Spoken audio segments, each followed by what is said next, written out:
VTR प्रशासन के सौजन्य से गिद्धों के संरक्षण को लेकर एक दिवसीय प्रशिक्षण वाल्मीकि नगर स्थित वन विभाग के सभागार में आयोजित किया गया। निष्क्रांत न्यूज वाल्मीकि नगर से कृष्णा कुमार की रिपोर्ट। वीटीआर प्रशासन के सौजन्य से गिद्धों के संरक्षण को लेकर एक दिवसीय प्रशिक्षण वाल्मीकि नगर स्थित वन विभाग के सभागार में आयोजित किया गया। इस अवसर पर वन कर्मियों को गिद्ध संरक्षण की विधि व पहचान आदि की विस्तृत जानकारी दी गई।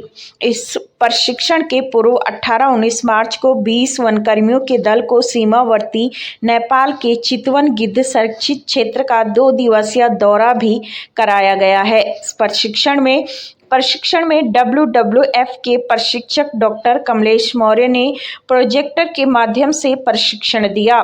इस प्रशिक्षण में वीटीआर के वनकर्मी अधिकारी शामिल हुए। बताते चले कि वीटीआर में गिद्धों की मौजूदगी है।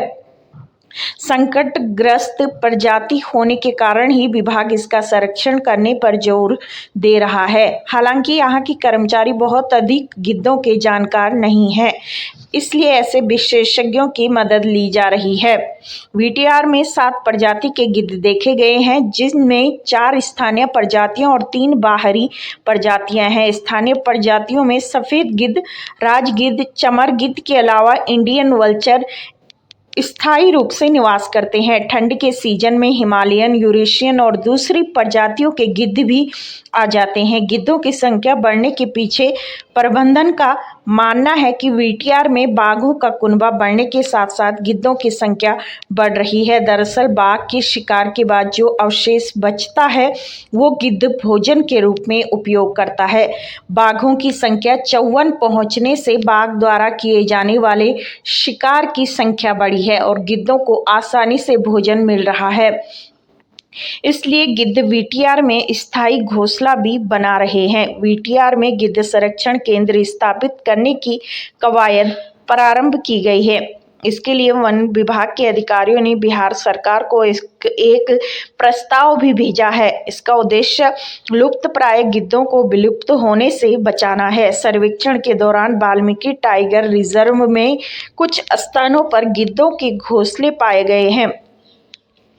वीटीआर के मदनपुर, गोनोली, हरनटांड और भिकना ठोरी क्षेत्रों में गिद्धों को घोंसला पाया गया है। सर्वेक्षण से उत्साहित वन अधिकारियों ने उनकी आबादी की सुरक्षा और नियमित निगरानी के लिए गिद्ध ट्रैकर्स की तैनाती का अनुरोध किया है।